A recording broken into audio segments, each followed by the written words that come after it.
আমার বাংলাদেশের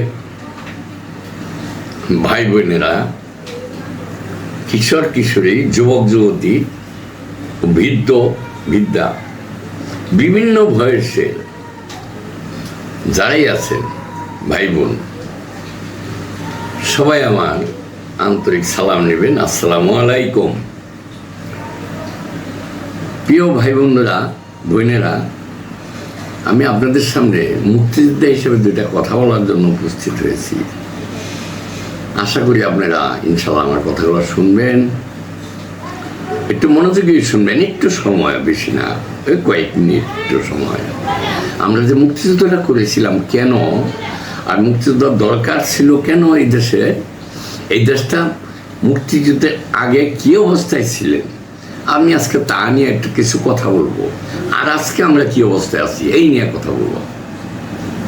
যাহা আমি মুক্তিযুদ্ধের টেনিয়েছিলাম, আমার যে লাইফটা চলতেছিল আমার জীবনের, আমি মুক্তিযোদ্ধা জঙ্গল পেয়েছিলাম, ওই কথাটা ওই পর্যন্তই আপাতত আছে। আমি নতুন একটা পর্ব আজকে আমার মুক্তিযোদ্ধাদের এই দেশে অপমান বা আমরা যারা স্বাধীন করলাম তাদের কটূক্তি করা, তাদেরকে অসম্মান করা, এই নিয়ে জাতির সামনে আজকে কিছু কথাবার্তা বলার জন্য উপস্থিত হয়েছি। আশা করি আপনারা একটু শুনবেন। আমরা কি চাইছি আর আপনাদেরকে কি দিছি, দুইটা ব্যাপার। আমরা কি পাইছি আর আপনাদেরকে কি দিছি।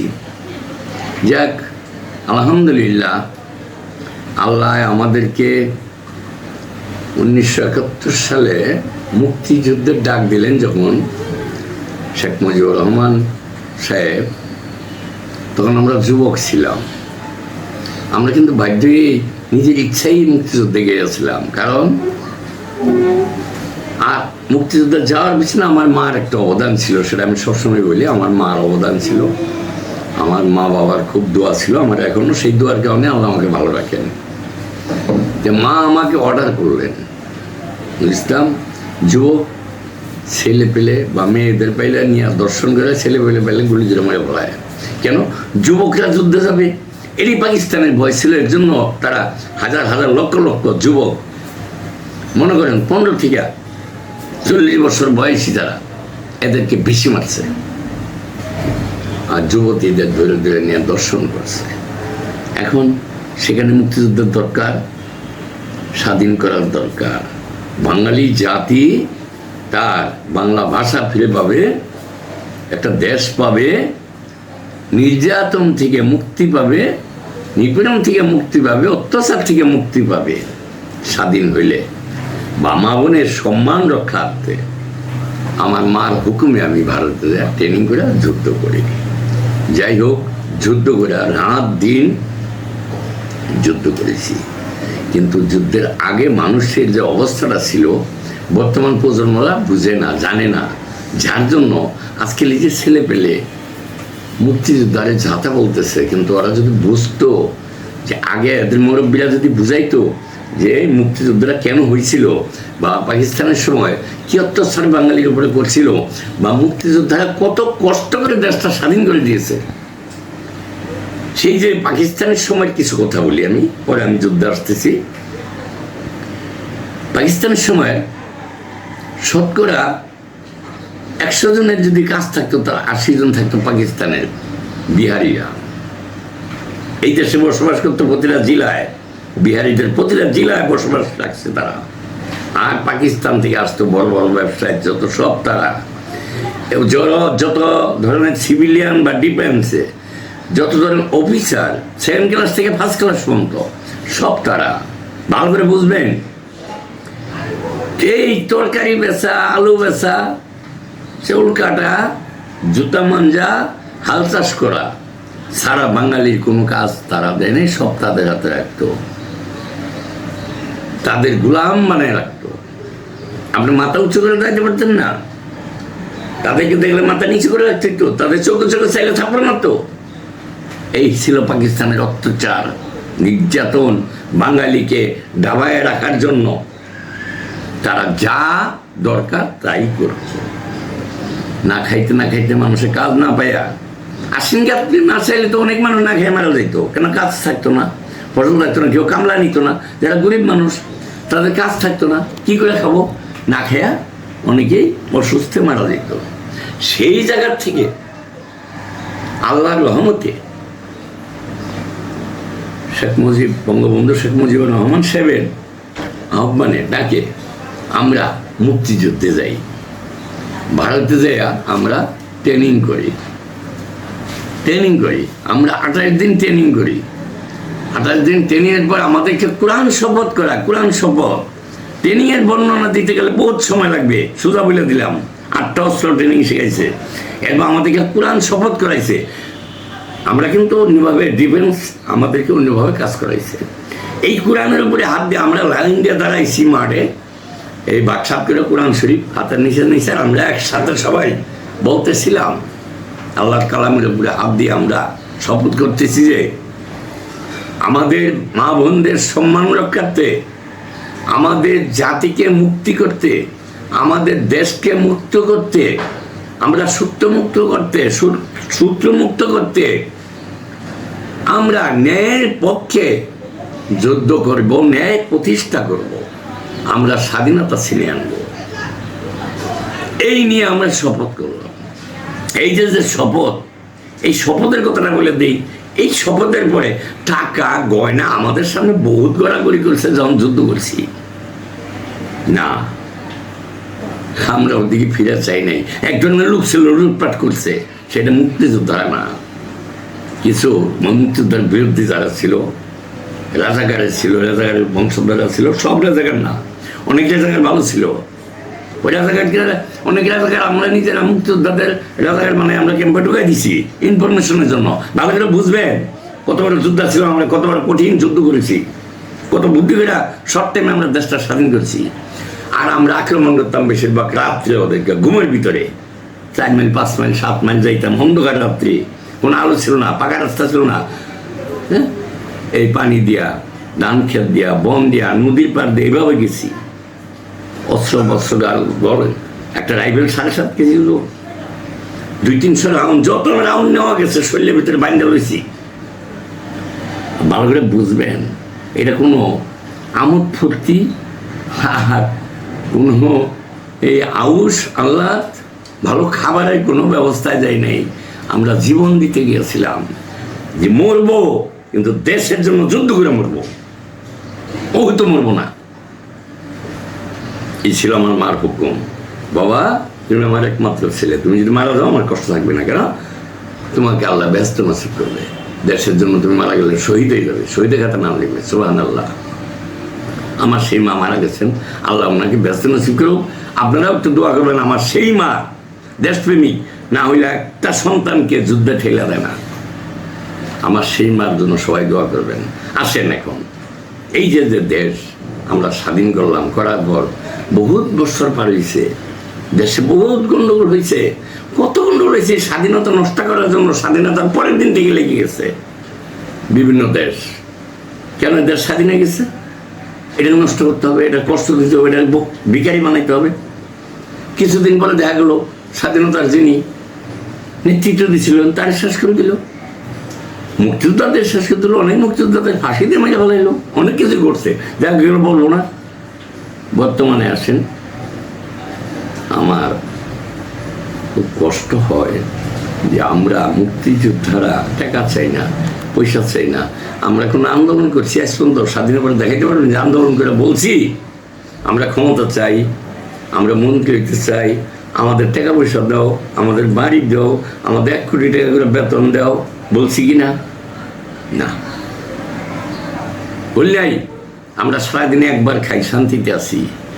আমাদের গৌরব একটাই যে আল্লাহ আমরা কোরআন শপথ করে দেশের জন্য যুদ্ধ করেছি, আমরা এই দেশ এই বাঙালি জাতিকে দিতে পারছি।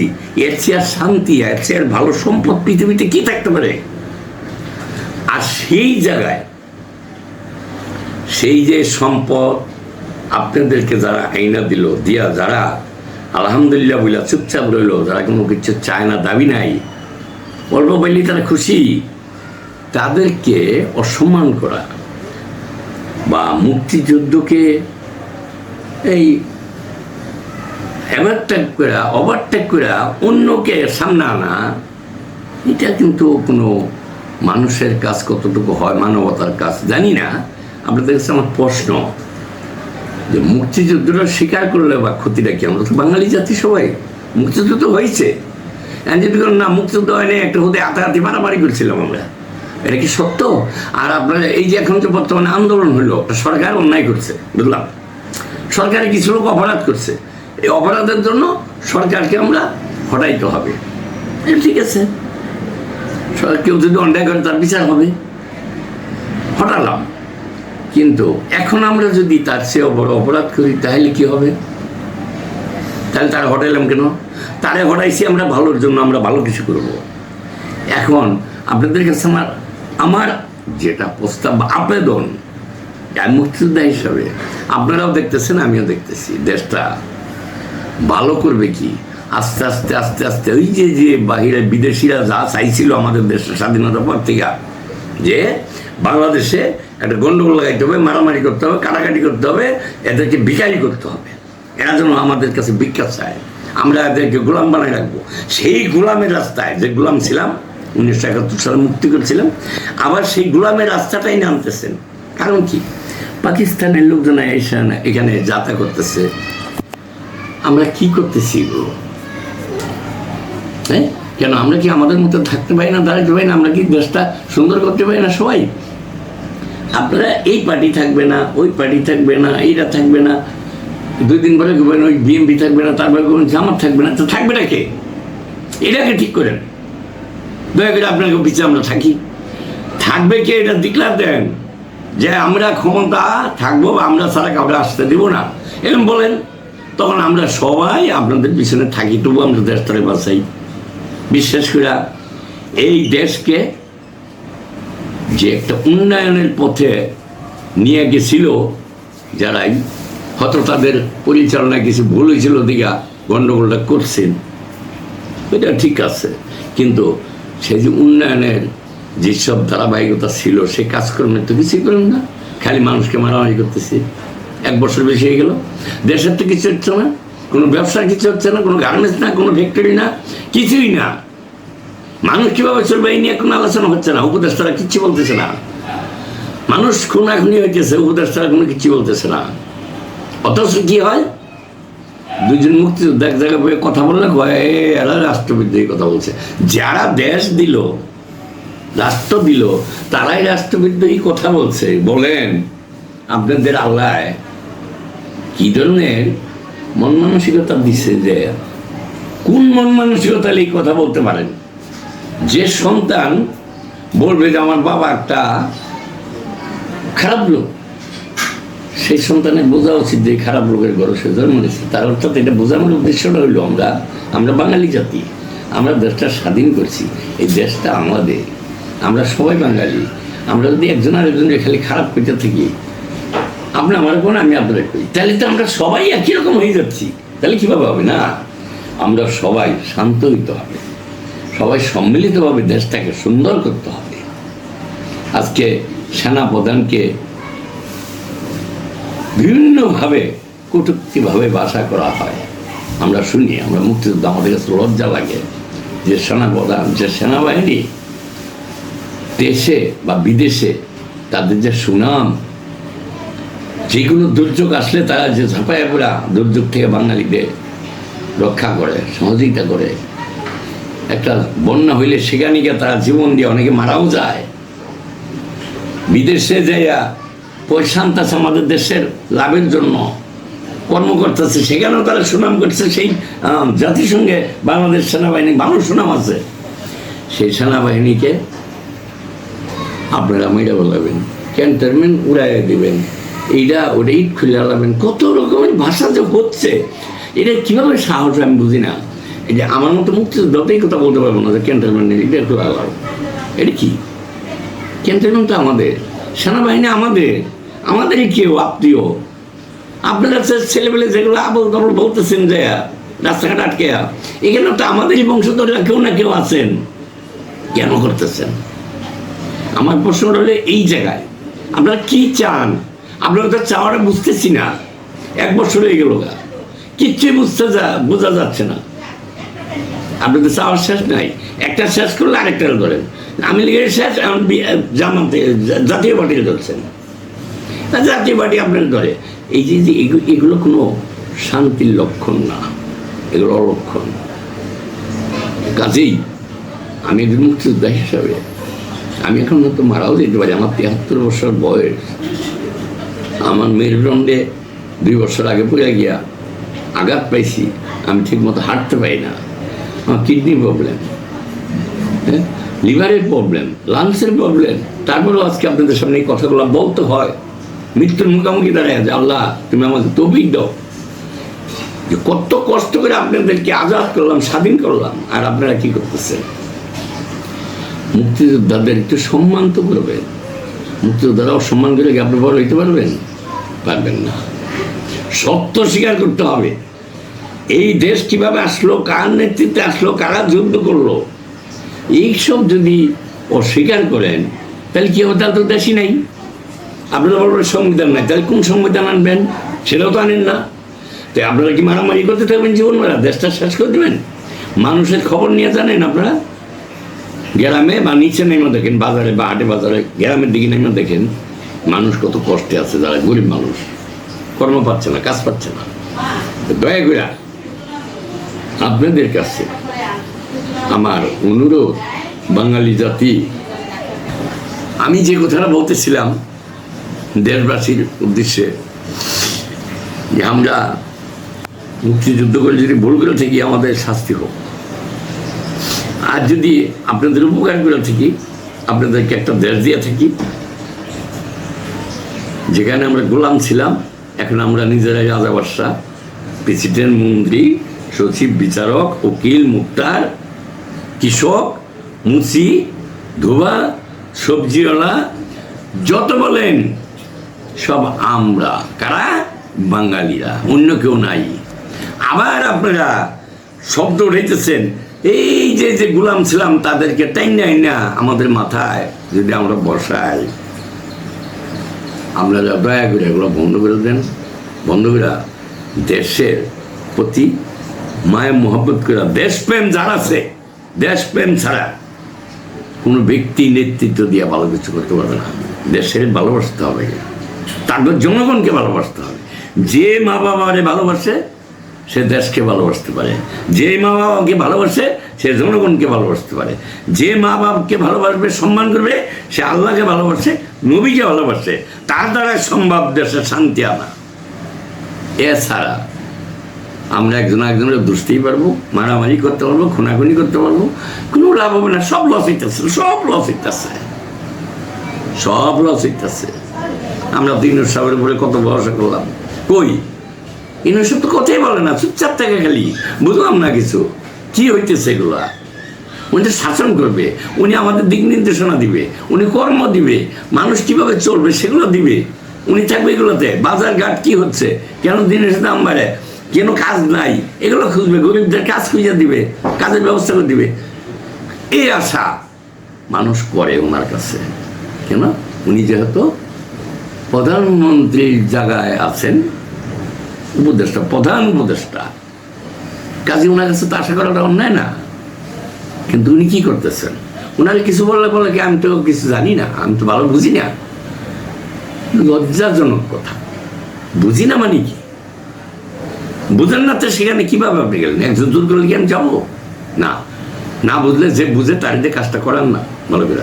যাক, আমি আজকে এই কথাগুলো বললাম কেন, আমাদের হয়তো মারা যাব, কিন্তু আমার এই কথাগুলো সবাই একটু আমলে নিয়ে বুঝবেন যে আমরা কত কষ্ট করে, যুদ্ধ কিন্তু কম ব্যাপার ছিল না, ছোটোখাটো ব্যাপার ছিল না। এই পাকিস্তানিরা খাদ্যের গোডাউন আগুনটা পুড়ে দিছিল এই দেশে, মানুষজন না খায় মরে। প্রথমেই লক্ষ লক্ষ মানুষের প্রথম গুলি করে মারছে, যুবক দেখলেই গুলি করছে, কোনো কথা নাই। হিন্দু নাম করলে হিন্দুর বাড়িঘর সব জ্বালায় দিছে, পুড়ে দিছে। মুক্তিযোদ্ধার নাম করলে মুক্তিযোদ্ধার বাড়িঘর জ্বালায় দিছে, বংশধরে গুলি করে মারছে। এই ভয়ে হয়তো ভারতে চলে গেছে। আমি লীগের লোকের বাড়ি কোনটা? ওই যে জামাতের লোক, ওই মুসলিম লীগ দেখাই দিছে, ওইগুলারে গুলি করে মারছে, আগুন দিয়ে পুড়া দিছে। রাস্তা, ব্রিজ, কালপাট প্রতি জায়গায় ভাঙিয়ে দিছে যেন যোগাযোগ ব্যবস্থা বন্ধ। তাহলে বলেন, সেই দেশ যে আমরা মুক্তিযুদ্ধ করে মুক্ত করে এটা দাঁড়া করানো কত কষ্ট। বহুত সরকার গেছে, শেখ সাহেব গেছে, তারপর জিয়া রহমান সাহেব গেছেন, এরশাদ সাহেব অনেকটা উন্নত করে গেছিলেন, কিন্তু আমরা স্বীকার করি না, এটা ঠিক না। উনি একটু স্বৈরশাসক ছিল, একক ক্ষমতা, এটা গণতন্ত্রের পড়ে না। যাই হোক, তারপর কিন্তু নিজে কাজগুলো করে গেছিল চোখে এখনো ভাসে। তারপরে আসলো বিএনপি 91-তে, তারা কিছু কাজ শুরু করেছিল, পরে আবার ক্ষমতাতে চলে গেলো, আসলো আবার আওয়ামী লীগ, এরা আবার 5 বছর পরে চলে গেলো, আসলো ওনারা। আচ্ছা, পরে মানুষ মারামারি একটা কারখানা আবার খুললো, কিসের বাংলা ভাই, কিসের হরকত ভাই, কিসের হরকত জিয়া, কিসের আমসারুল্লাহ, অমুক সমুক বিভিন্ন নাম টাম শুরু হয়ে গেল। একটা হট্টগণ্ডগোল, মারামারি, কাটাকাটি শুরু হলো। ওই যে দেশের উন্নতর দিকে থেকে ফিরে গেল অন্যদিকে। আজকে আবার এত বছর পর, হ্যাঁ, তারা অন্যায়ভাবে যুদ্ধ অবস্থি ক্ষমতায় ছিল, কিন্তু থাইকা চেষ্টা করছিল, হয়তো বা কিছু কিছু কাজ হয়তো খারাপ করছে, কিছু কিছু কাজ তো ভালোও করছে। সেটা ভালোর দিকটা তো আমি অস্বীকার করতে পারি না, আমিও পারি না, কারণ ভালো তো চোখে ভাসতেছে। কাজে খারাপটা খালি চোখে ভাসবে, ভালোটাও তো ভাসতে হবে। এখন যারা ভালো করছিল এটা ধ্বংস করার জন্য আমরা লাগলাম, এইটা একটু বোঝার দরকার যে যেটা ভালো করছিল এটার সাথে আমরা যোগ করবো, করে এটা আরো ভালোর দিকে আগায় নিয়ে যাবো। ভাববেন আপনি কোন সরকার, ওই সরকার আমরা নতুন একটা সরকার করি, দেখি আমরা যদি ওর চেয়েও ভালো করতে পারি তাতে অসুবিধা দেখি। কিন্তু হেরে মাইরা হেরে রাখবো না, হেরে কথা কইতে দেবো না, রাইতে দেবো না, বাবা সব শেষ। তাহলে তো সব লোক মেরা লাইতো, খালি আমরা কয়েকজন থাকলে হইব না। যাই হোক, আমাদেরকে আল্লাহ হেফাজত করুক। যদি ভুল কিছু বলে থাকি, এই যে আমি যে কথাগুলো বলছি, আমি কিন্তু লেখাপড়া জানি না, আমার সাধারণ জ্ঞান আল্লাহ যেটুকু দিচ্ছে, আল্লাহর হুকুমে ওই জ্ঞানের থেকে বলছি, আল্লাহর হাজির নাজরিয়াকে বলতেছি। যদি কোনো রকমের কোনো কথায় ভুল হয়ে থাকে ক্ষমা চোখে দেখবেন। আমি এই বলি আপনাদের আল্লাহ মঙ্গল করুন, আল্লাহ আপনাদেরকে হেফাজত করুন, মারামারি আল্লাহ আপনি বন্ধ করান, হেফাজত করান। এই বলে আপনাদের থেকে আমি বিদায় নিচ্ছি। প্রিয় দেশবাসী, আসসালামু আলাইকুম রহমতুল্লাহি ওয়া বারাকাতুহু।